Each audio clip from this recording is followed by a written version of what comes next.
भैया, जवानी सलामत रहे तोहार। बहुत बढ़िया डुमराव नरे सुरेंद्र भैया। आहा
अच्छा दोस्तों, मैं ओम प्रकाश दीवाना पूरी टीम सहित आप सभी श्रोताओं के चरणों में नतमस्तक होकर प्रणाम करता हूं। साथ ही साथ अपील करता हूं कि जो साथी दीवाना म्यूजिक को सब्सक्राइब नहीं किए हैं, अपने अनुज दीवानवा के सपोर्ट के लिए सब्सक्राइब जरूर कर लेंगे और घंटी को दबा देंगे ताकि आपको हर नोटिफिकेशन समय पे प्राप्त हो सके। आप लोगों के बीच में जो बिरहा भेज रहा हूं, इस बिरहे का नाम है प्यार के कातिल उर्फ छोटू आरती कांड। आशा नहीं, पूर्ण विश्वास है हर बिरहा की तरह इस बिरहा को भी आप लोग पसंद करेंगे।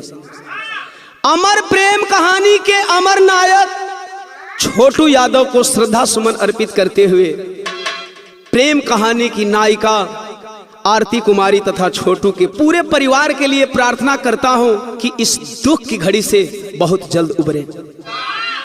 एक बात बताने में मुझे बेहद खुशी हो रही है कि हाल ही में मैंने अमरनाथ हादसा गाया था, आधा से अधिक कमेंट में छोटू आरती कांड का डिमांड किए थे। यह मेरा सौभाग्य है। इस बिरहा को गाने के लिए प्रेरित किए हमारे छोटे भाई सोशल मीडिया के सम्राट मुकेश यादव जी, सम्मानीय आदरणीय संतोष यादव कवि जी जौनपुर, बड़े भैया आलोक सागर गाजीपुर और मनोरंजन भोजपुरी डिजिटल हेड भाई विशाल यादव जी। इस बिरहा की एक एक बारीकियों को हमारे तक आप लोगों ने व्हाट्सएप के माध्यम से भेजने का काम किया। आभारी हूं, बिरहा लिखने में सहयोग किए। आइए, जिस प्रेम कहानी की चर्चा हो रही है पूरे भारतवर्ष में, आखिर प्रेम है क्या, मोहब्बत किसे कहते हैं? हालांकि अभी तक धरती पर किसी ने मोहब्बत का परिभाषा नहीं दिया। 4 लाइन भूमिका के अंदर कवि का भाव है। कैसे जीतन बाबू?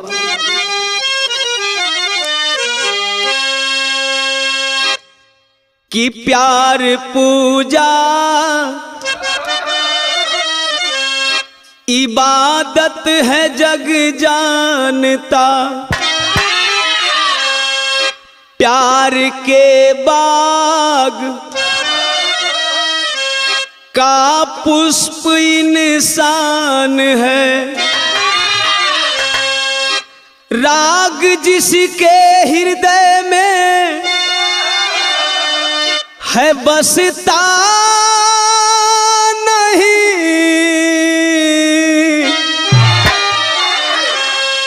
जन्म मानो का लेकर भी हैवान है, मौज भी प्यार में, दर्द भी प्यार में, प्यार में फूल खिले, प्यार में सुल मिले, प्यार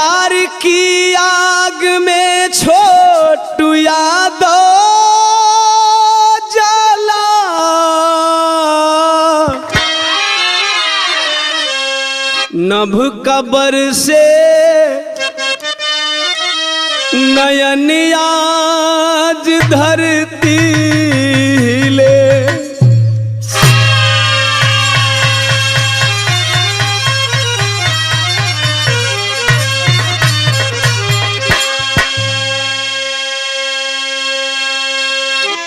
आप लोगन के पता बा हर बिरहा में हम नई कव्वाली या तो नई गजल गाइला।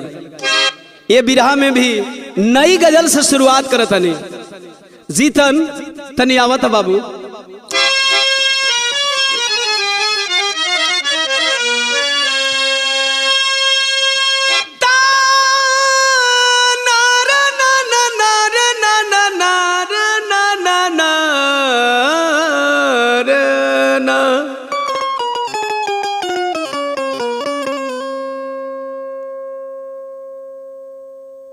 प्यार में हारा आशिक,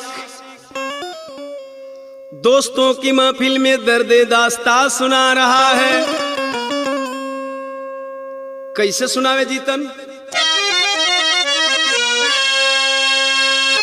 कि दिल गया दिल गया दिल गया,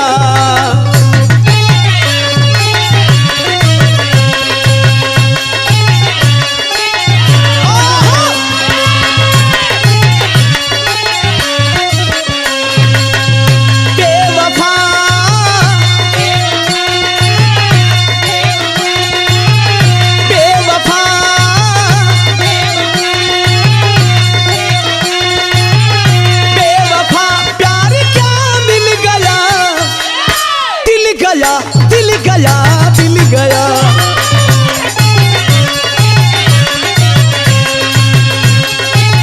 बहुत अच्छा।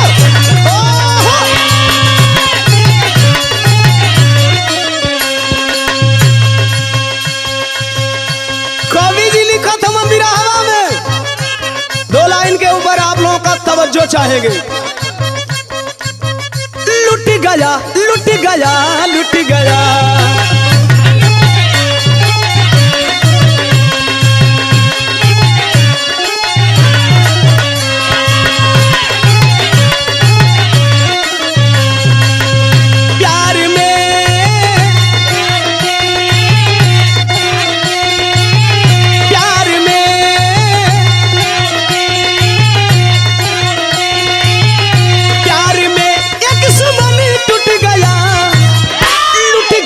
लुट गया लुट गया।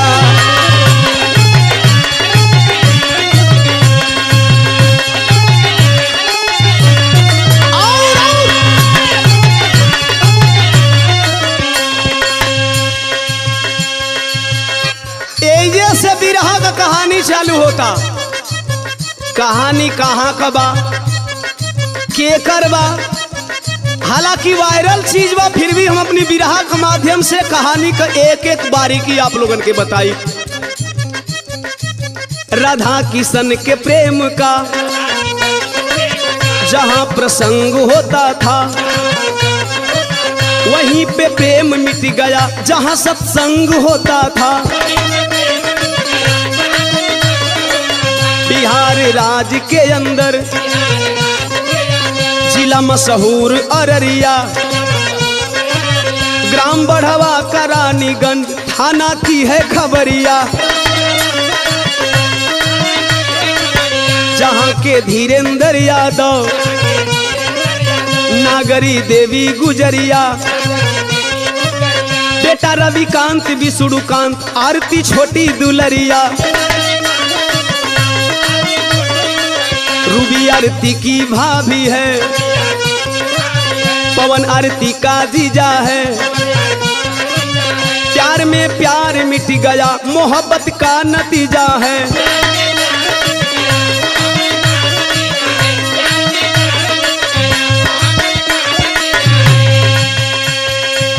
उसी से प्यार किया है जिसे दिल चाह लिया है।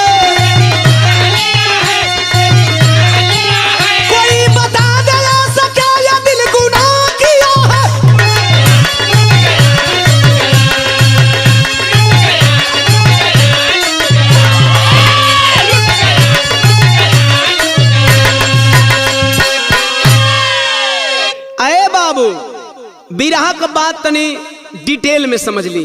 बिहार राज्य, जिला अररिया, ग्राम बड़ौआ, थाना रानीगंज का रहे वाला धीरेन्द्र यादव, जो सत्संगी थे, सत्संग करते थे अपने दरवाजे पे। पत्नी नागरी देवी, 4 औलाद, बड़ी बिटिया, बड़ा बेटा रविकांत, छोटा बेटा विष्णुकांत, बेटी आरती कुमारी। बड़ी बिटिया का शादी हो गई बा। बड़ी बिटिया के शौहर यानी आरती के जीजा का नाम पवन यादव, जो मधुबन, पूर्णिया, जानकी नगर का रहने वाला था। ए भैया, आरती का भाभी का नाम अर्थात रविकांत का दुल्हन का नाम रूबी देवी, जो इस कहानी की मेन खलनायिका है। छोटू कहाँ का था, जरा छोटू का बैकग्राउंड जानने का प्रयास करेंगे आप लोग। मैं बता रहा हूं तनी एजा पारंपरिक गीत लगा था जीतन बाबू।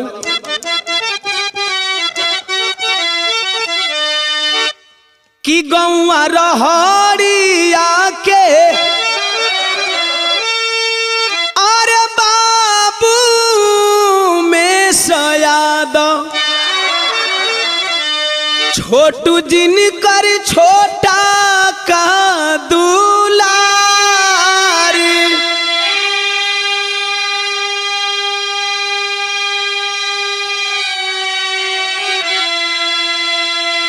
वही आरती के गौवा में अरे छोटू के नानी हाल रहे, आ बगले में रहे घर बारी।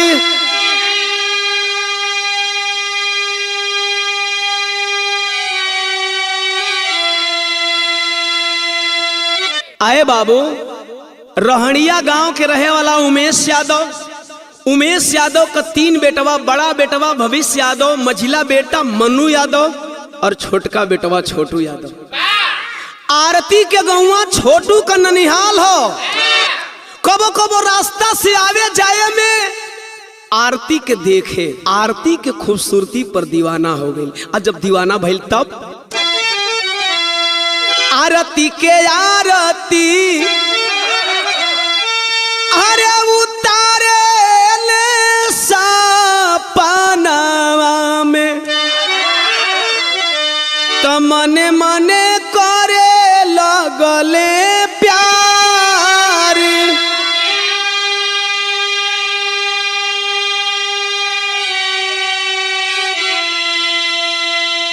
एक तरफा प्यार बढ़ गया, वन साइड।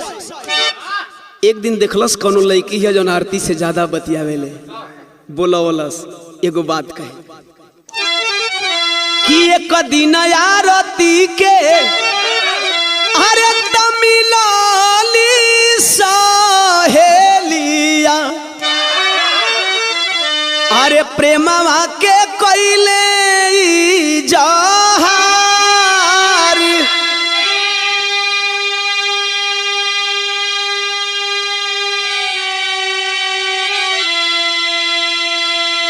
छोटू यादव बोला, जाना कहे देना, आरती से मैं मोहब्बत करता हूँ, वो हमसे बात करेगी।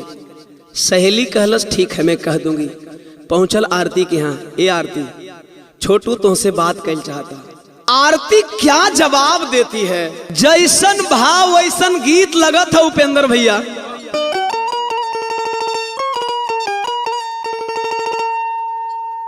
कौनो आशिक धोखेबाज मासूका से कहे, कहे दिल ना लगई हा अरे फेर जानी आई हा।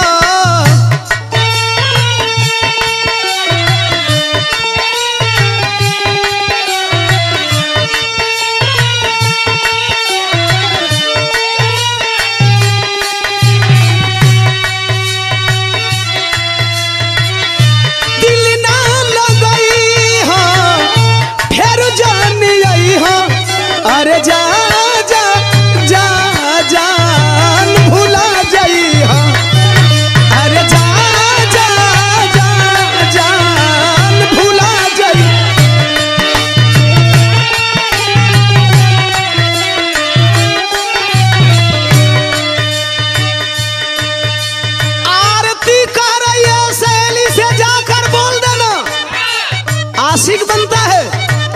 कहलस का बोलब तब बतावे आरती। अरे का बतियाईबा प्यार नहीं पाईबा,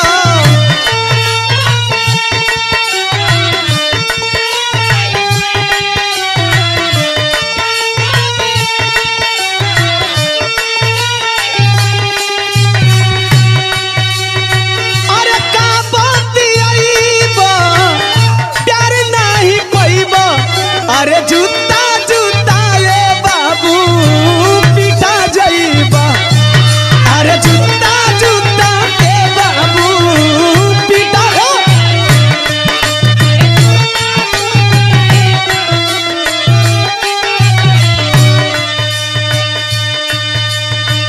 कहलस ऐसे काहे कहतरी रे, कहलस अबही तक हमारा ऊपर कोई का नजर उठावे का हिम्मत ना होला। कहे काहे प्यार ना करबी का, कहलस सुन ना कवनो लइकन से सुन प्यार करी ले हम,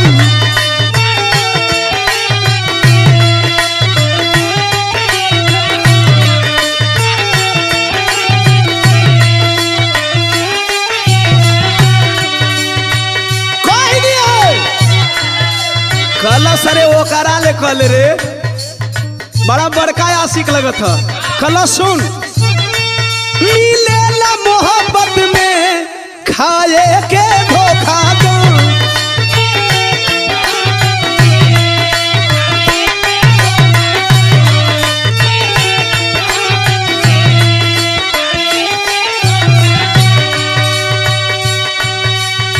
जाके कह दिया छोटू से। कहलस का कह सुन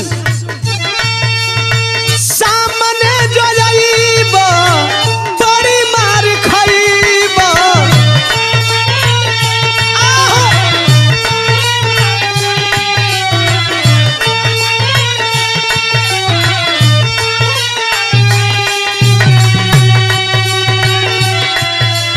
अरे सामने जो जाइबा अरे बड़ी मार खाइबा, अरे जूता जूता ये बाबू पिटा जाइबा।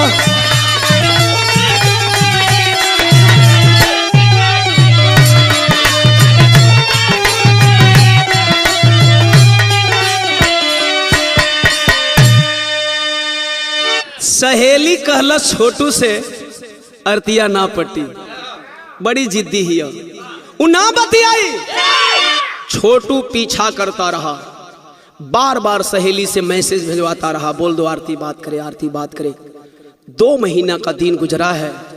आखिरकार आरती की सहेली एक दिन आरती के नंबर से फोन लगा देती है। फोन उठौलस, हेलो हाय करत है। एक बात बताइला मुकेश भैया, गुड्डू भैया, प्यार कौना दरवाजा से दिल में एंट्री करेला आज तक न प्रेमी जानला न प्रेमिका जान पौली। फिल्मी तरज लगा था जी तक।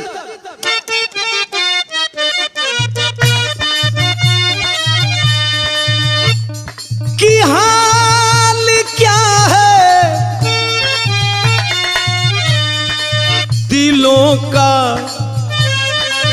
न पूछो सनम, अरे हाल क्या है दिलों का न पूछो सनम, आपका मुस्कुराना गजब ढा गया, आपका मुस्कुराना गजब ढा गया।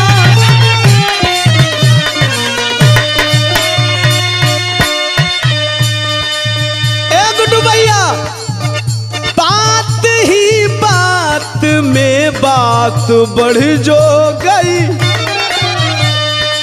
अरे बात ही बात में बात बढ़ जो गई, प्यार के बाग में कली भंवरा चूमे, बात ही बात में बात बढ़ जो गई, प्यार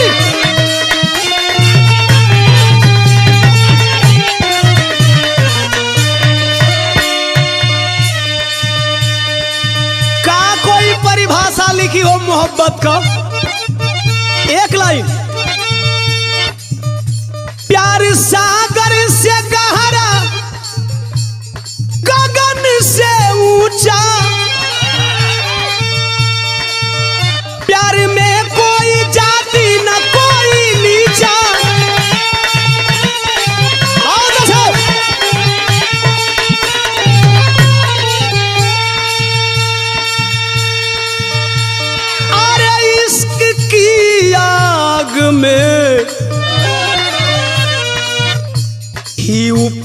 जो गई, लागल घी का छौका, अरे इसकी की आग में घी पर जो गई, प्यार के बाग में कली भंवरा चुमे।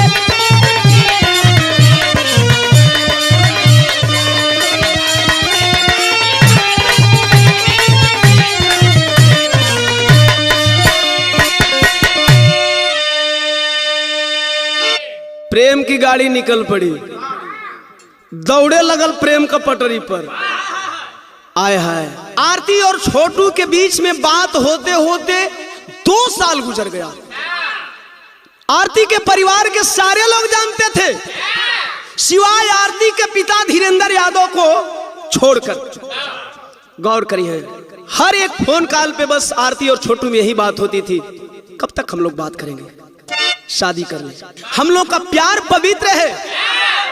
आप लोगों को बता देना चाहता हूं, आरती के परिवार वाले आरती का शादी छोटू से नहीं करना चाहते थे, क्योंकि आरती थोड़ा अमीर परिवार से थी और छोटू थोड़ा गरीब परिवार से था। खैर, फोन पे जो बात हुई भाभी से, भाभी मैं शादी करना चाहता हूं, फोनवा का बतिया पर छोटू एक दिन कैलन का, शायद यह तक काल बन गई छोटू की जिंदगी आके। गीत हमरे कैसेट का लगा था मास्टर,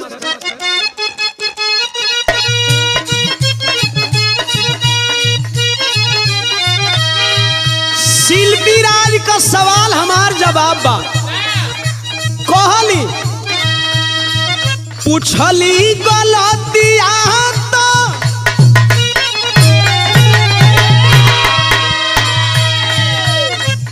पूछली गलतिया तो कानून कैलू रानिया, कानून कैलू रानिया, अरे दालिया में तेज काहे नून कैलू रानिया।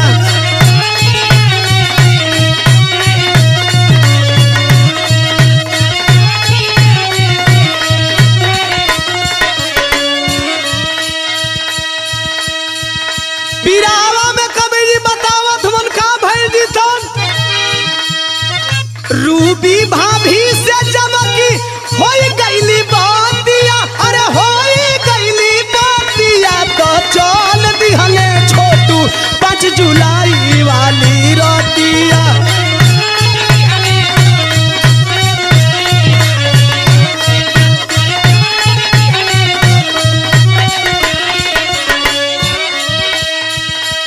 छोटू के पिता उमेश यादव के दिए गए बयान के मुताबिक छोटू अपने ननिहाल अर्थात आरती के घर के लिए रात 8 बजे को निकल चुका था। आरती के घर कब आया ये तो छोटू ही बता सकता है, लेकिन छोटू इस दुनिया में नहीं है। आरती के बयान के मुताबिक आरती ने छोटू को कब देखा जीतन?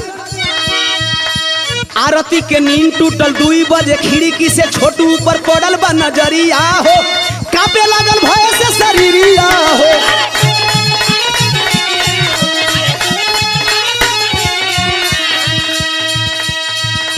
आरती का पाटू का एग्जाम चल रहा था, 2 बजे का अलार्म लगा करके सोई थी। जब अलार्म की घंटी घनघनाई है, एकाएक नींद टूटी है, बाड़ी की तरफ निकली है, तब तक से खिड़की से नजर पड़ गई छोटू के ऊपर। आके बंद कमरवा में छोटू के खिड़किया से आवाज लगावे कहत,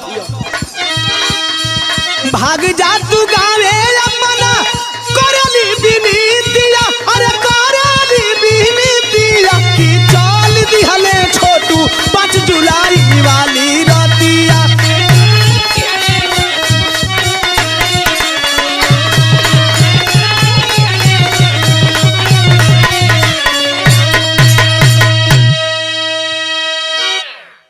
छोटू बोला नहीं जाऊंगा, शादी के नाम पे आया हूं, शादी की बात क्लियर करके जाऊंगा। ऐसा थोड़ी ना कि लोग हमको जान से मार देंगे। आरती ने बताया नहीं, इन लोगों का इरादा कुछ ठीक नहीं है। आरती का यह स्टेटमेंट बहुत कुछ क्लियर करता है कि घर में बहुत पहले से शादी के खिलाफ लोग थे। आखिरकार आरती बाड़ी से होकर के अपने रूम में चली गई। रूम में जो ही जा करके अपने बेड पे सोती है, कुछ पल के बाद जितने लोग मारने का प्लान बनाए थे, मास्टरमाइंड रूबी देवी सहित, उस घर में एंट्री मारे हैं, जिस घर में लोगों ने छोटू को बंद कर रखा था। हुआ क्या मास्टर? तनिका जितन भाव बदला था।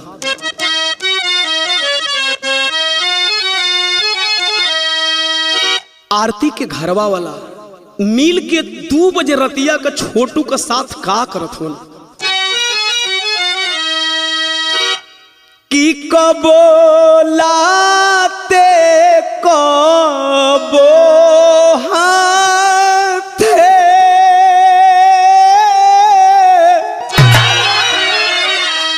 कबो लाते कबो हाथे, कबो डंडा से मारे निरदैया नोह कबारे।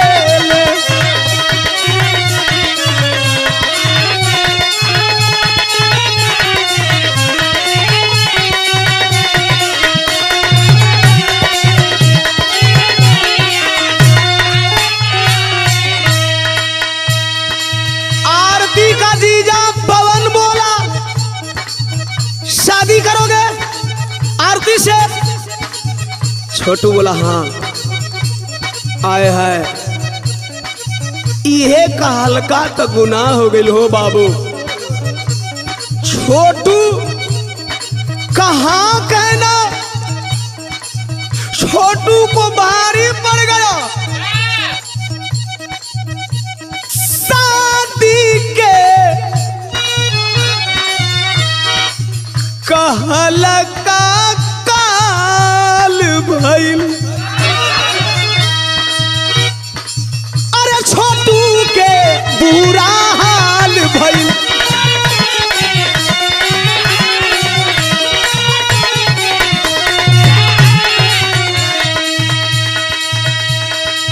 अरे राधा के कन्हैया के पपिया, अरे राधा के कन्हैया के पपिया, काली रतिया में लथारे ले निरदैया नोह कबारे ले।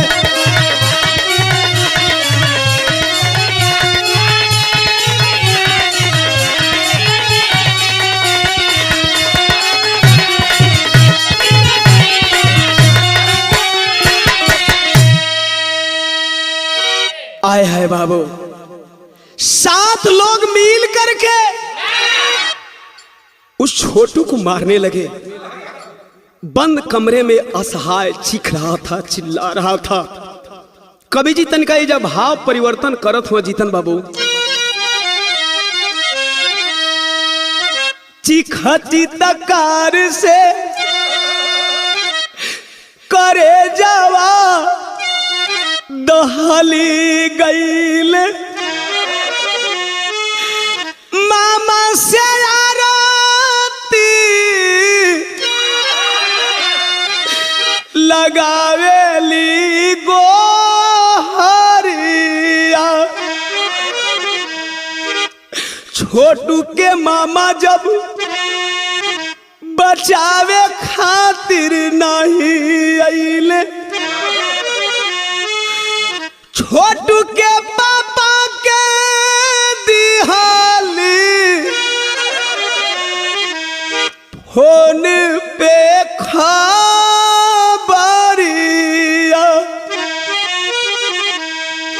अरे बाबू, आरती दौड़ती जाती है, छोटू का ननिहाल उसके घर के एक घर के बाद पड़ता था। छोटू के मामा नहीं आए, लाचार है। छोटू चीख रहा है, चिल्ला रहा है। फोन लगाती है छोटू के पापा को। उमेश यादव बोले बेटा चिंता मत कर, मैं आ रहा हूं। लेकिन तब तक से घर वाले समझ गए कि आरती किसी न किसी को बुला लेगी। आरती के साथ क्या किए, तवले आरती के मारी पीटी, वही घरावा में बंद कैले, तनिको न दाया कैले।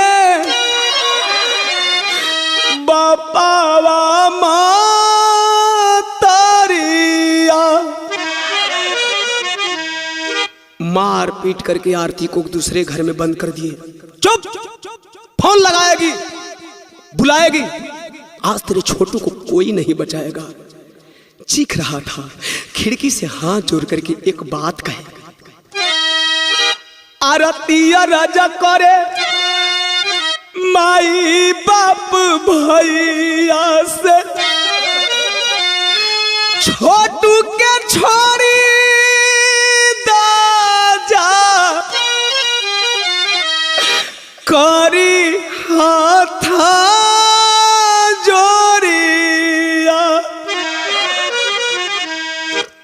ऐ बाबू नहीं माने लोग, मारते रहे, पीटते रहे, छोटू चीखता रहा, चिल्लाता रहा। अंततोगत्वा विरह में परिणाम निकला। भाव तनिका फिर बदला था जीतन भैया।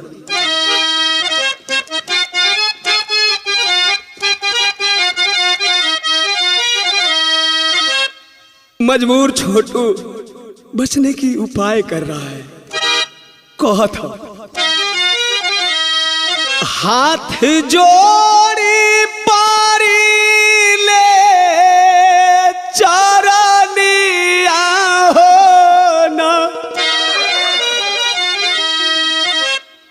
पावन बाटे हमारी प्रेम के कहानिया हो।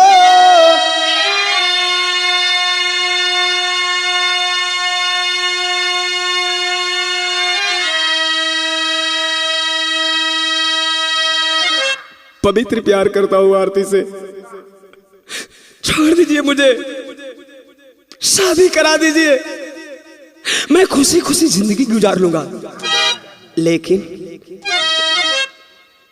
मारी मारी तोड़ा ले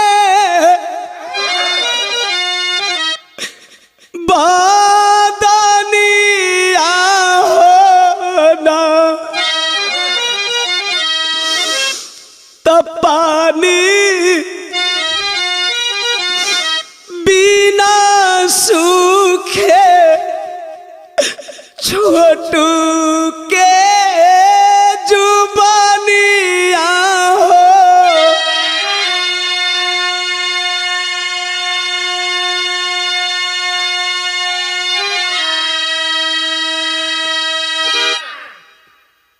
प्यासा था छोटू, मार खा रहा था।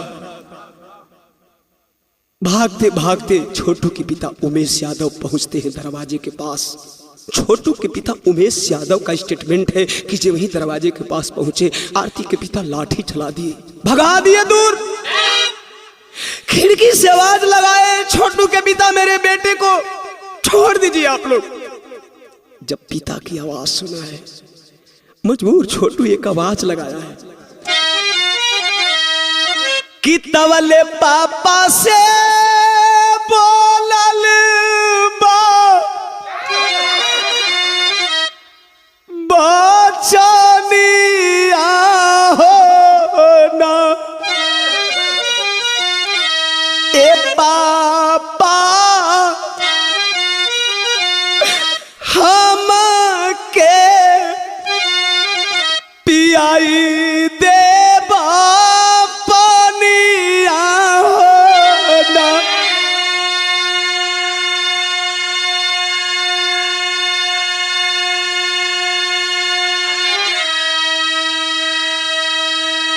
बाहरे बेटवा, बाहरे बाप, बाहरे प्यार के दुश्मन, बाप को एक घुट पानी भी नहीं पिलाने दिए। किए क्या कि धीरे धीरे बीताली राइनिया हो ना, कि देई को रेंट छीनले ओई लाल के जीवानिया हो।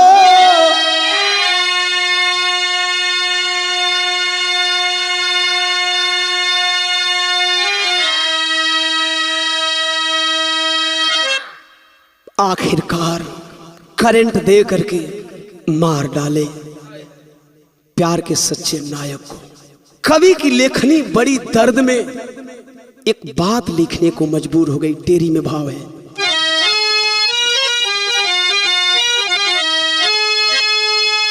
अरे मोहब्बत में मोहब्बत हार गई, ए गुड्डू भैया मोहब्बत में मोहब्बत हार गई। मान अभिमान के आगे क्या है जान की कीमत। जात भी एक थी धर्म भी एक था, जात भी एक थी धर्म भी एक था, फिर भी शादी रचाने में क्या हर्ज था। तुम धनी थे मैं माना वो मजदूर था, तुम धनी थे मैं माना वो मजदूर था, पर बेटी की खुशी तो तेरा फर्ज था।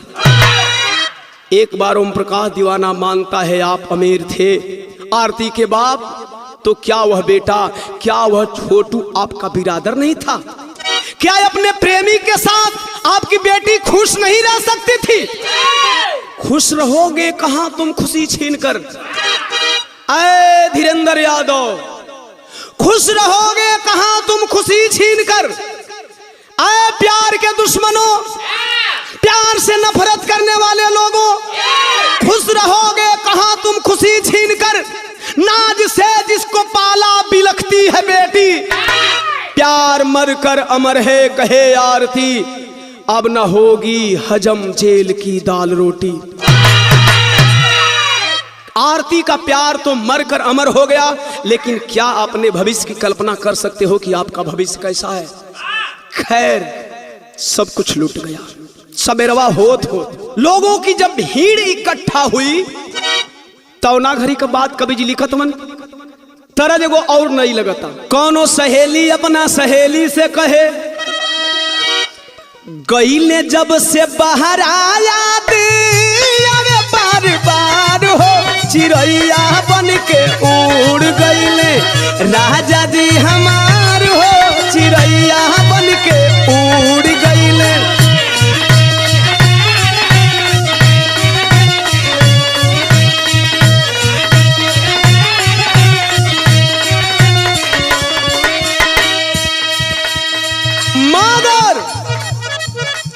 छोटू को बाबू और आरती मिलके कैलन का, गई ने अस्पताल लेके दिलवा में आस हो, बतावे डॉक्टर साहब नहीं खे छोटू के सांस हो, बतावे डॉक्टर साहब नहीं खे।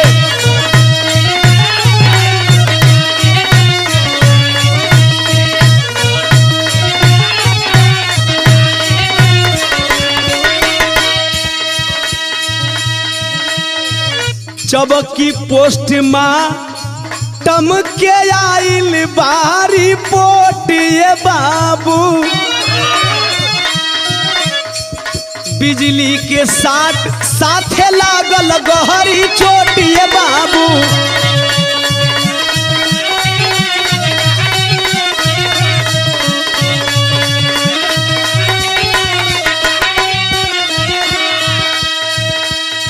पोस्टमार्टम रिपोर्ट में डॉक्टर ने साफ लिखा, बच्चे को बहुत बेरहमी से मारा गया है, यहां तक बिजली का शॉट दे करके इसको मारा गया।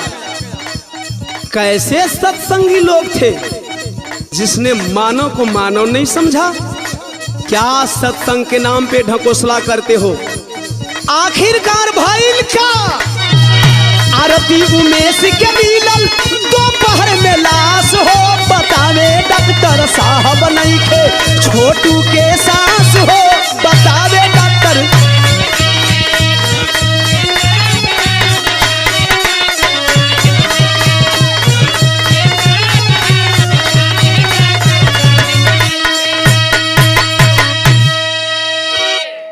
सब कुछ लूट गया आरती का।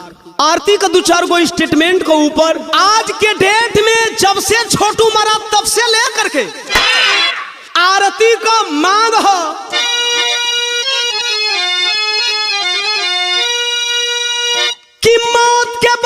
मौत मुआवजा राशि चाहे फांसी हो, अब बोली आरती सब कर होखे तलाशी चाहे फांसी हो।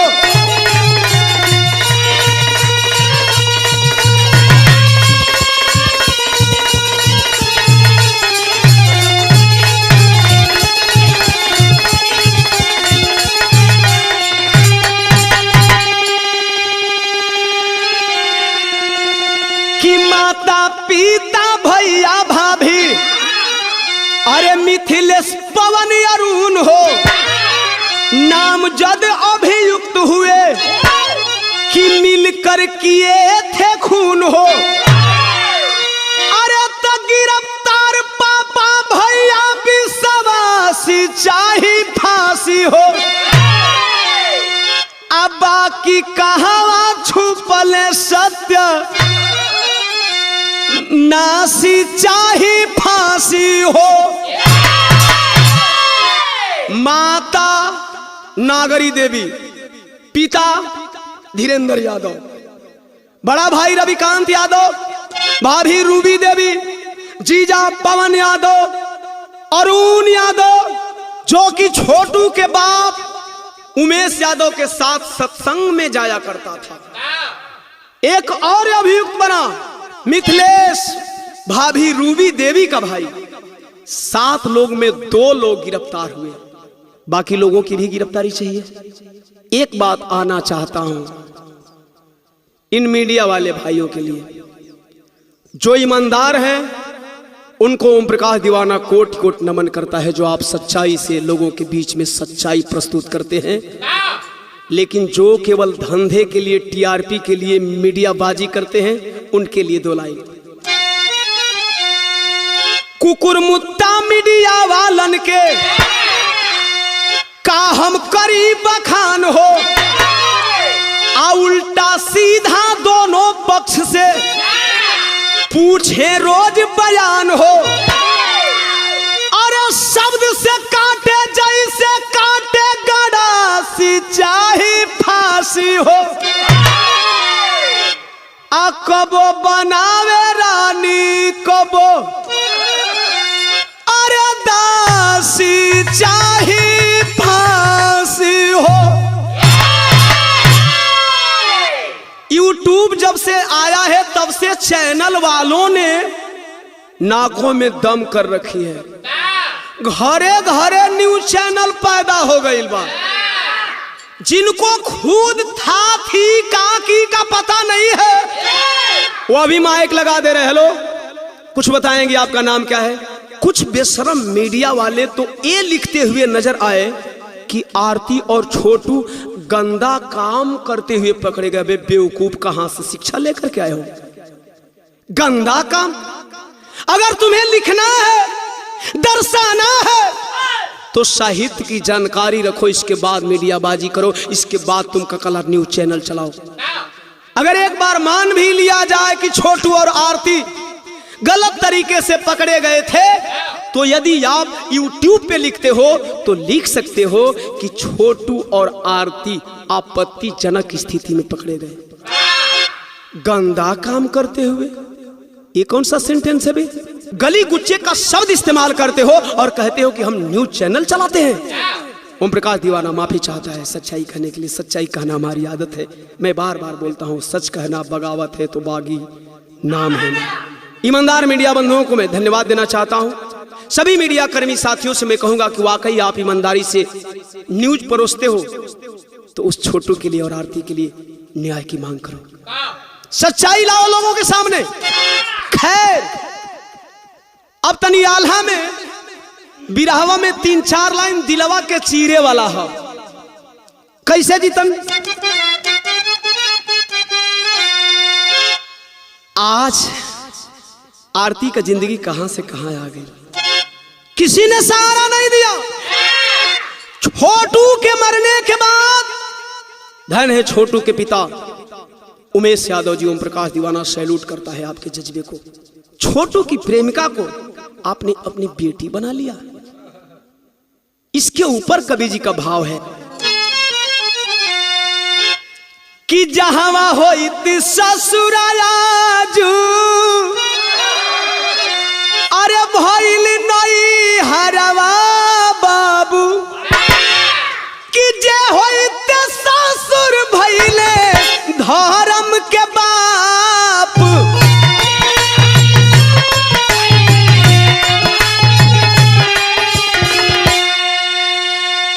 अरे तैयारतिया भागिन बन के रोवे रतिया दीदवा बाबू अरे जन्म देवे वाला बाबू माई कइले पाप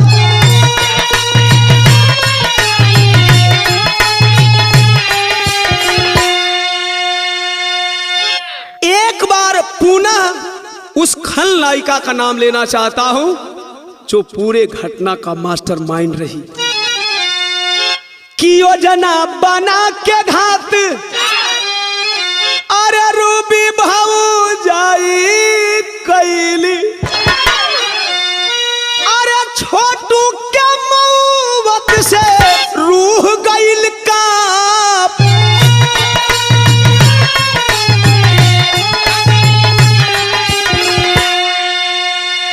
कि आल्हर सुगानावा अरे पिजड़ावा से उड़ी हो गईले अरे माई बाबू भाई दोनों करले बिलाप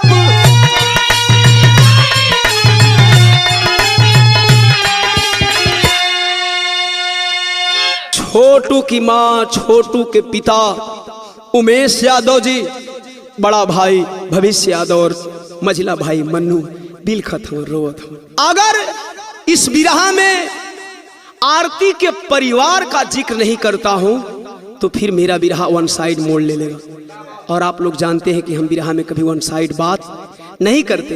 जो आप लोगों ने पहचान दी है उस पहचान के मुताबिक तने विरहवा सदर में करवट लेला जीतन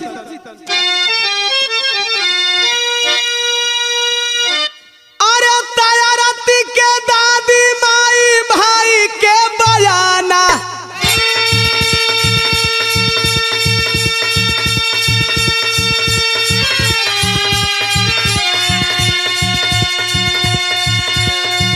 अरे बाथरूम में रंगे हाथे गईले पाका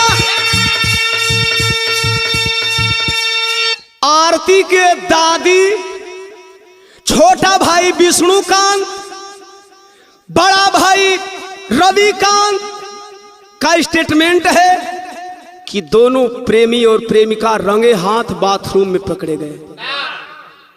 ओहो, बच्चे नहीं थे कि रंगे हाथ बाथरूम में पकड़े जाएंगे। क्या वे लोग एक बार मान भी लिया जाए कि संबंध बना रहे थे तो बाथरूम का दरवाजा खोल करके संबंध बना रहे थे कि आप लोगों ने रंगे हाथ पकड़ लिया। खैर एक बार और मान लिया जाए कि बाथरूम का दरवाजा खुला हो या न खुला हो संबंध बना रहे थे तो एक बात तो फिर इस स्टेटमेंट को सवाल के कटघरे में खड़ा करता है। कौन सी बात? अरे पवन मिथिले सयारून ते ही छाना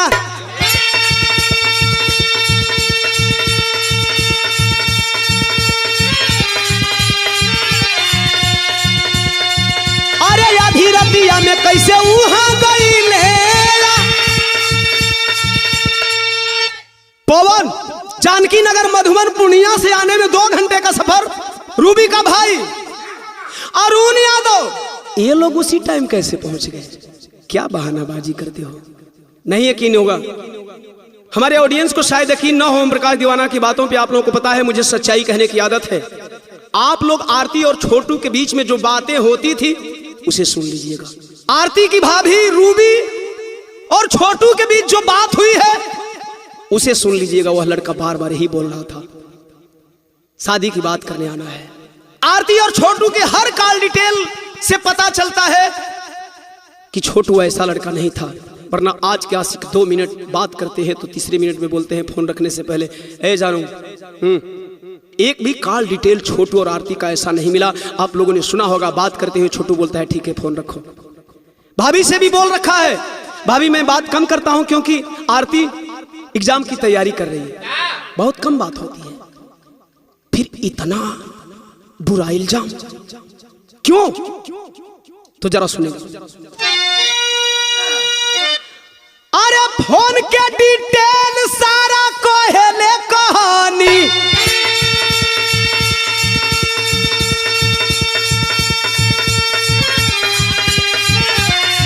अरे छोटू को बुलाए लोग योजना बना, योजना बना करके योजनाबद्ध तरीके से इस घटना को अंजाम देने की तैयारी पहले से बनी हुई थी। जब घिरते हुए नजर आए सभी अपराधी तो अरे बनली गवाह जबायारती बहिनी,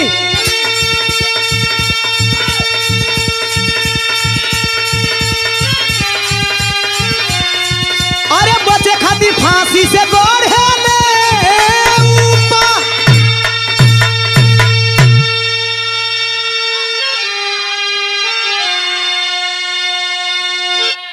सारी बातें साफ है। न्याय आप लोगों को करना है। जौना दिनवा छोटू का तिरहिया रहल, हमारे भारत की एक बहुत बुरी परंपरा है, चाहे बूढ़ मरे तब जवान मरे। तेरही भोज, तेरही भोज में लोग भोज खाने के लिए जुटे हुए थे। कुछ मीडिया कर्मी हमारे साथी छोटू के पिता उमेश यादव का स्टेटमेंट ले रहे थे। वहां के ग्रामीणों की आवाज आ रही थी कि स्टेटमेंट बाद में, पहले भोज हो जाए। इसके ऊपर ओम प्रकाश दीवाना भारत के लोगों से, हर समाज के लोगों से, हर जाति धर्म के लोगों से इस स्थिति को देखते हुए ओम प्रकाश दीवाना भारत के लोगों की वर्तमान हालात को बताना चाहता है दो कड़ी के माध्यम से। मुकेश भैया, आपके कहने पर मैंने इस बात को बिरहा में लिखा। कौन सी बात है? न्याय नहीं लोगों को ऐसी मौत रोज चाहिए, क्या न्याय मिले या न मिले मृत्यु भोज चाहिए।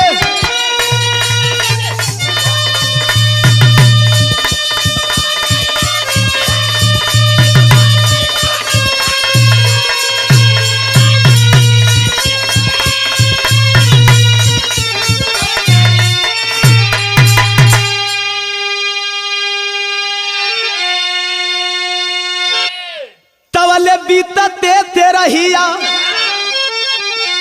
पवन यादव पकड़ैले, 3 गिरफ्तार 4 कहवा लुकैले, 7 को नामजद अभियुक्त बनाया गया था। बाप और भाई पहले गिरफ्तार थे, तेरही के बाद जीजा पवन यादव गिरफ्तार हुआ। तो सवाल ओम प्रकाश दीवाना का है, इस भारत की प्रशासनिक व्यवस्था से पुलिस बल को भी कानून का डोज चाहिए। अक्सर अपराधी खुलेआम घूमते हैं, कहीं न कहीं पुलिस प्रशासन का हाथ होता है। आरती का एगो मैसेज है। तेरही के रोज हमारे सच्चे मीडिया कर्मियों ने अच्छा स्टेटमेंट लेकर के आरती का एक स्टेटमेंट डाला था। आरती ने क्या बोला? फांसी लगवाई तबे मिली तसल्ली, थाना कचहरी चाहे जाए पड़ी दिल्ली, चाहे थाना कचहरी का चक्कर लगाना पड़े, चाहे मोदी जी के यहां जाना पड़े, चाहे नीतीश जी के यहां जाना पड़े, लेकिन मैं दोषियों को फांसी लगवा करके मानूंगी। सैल्यूट करता है ओम प्रकाश दीवाना ऐसी बहादुर बहना के जज्बे को। तो अरे बाकी जो बचे हैं उनकी खोज चाहिए। अरे ना मिले या ना मिले मृत्यु भोज चाहिए।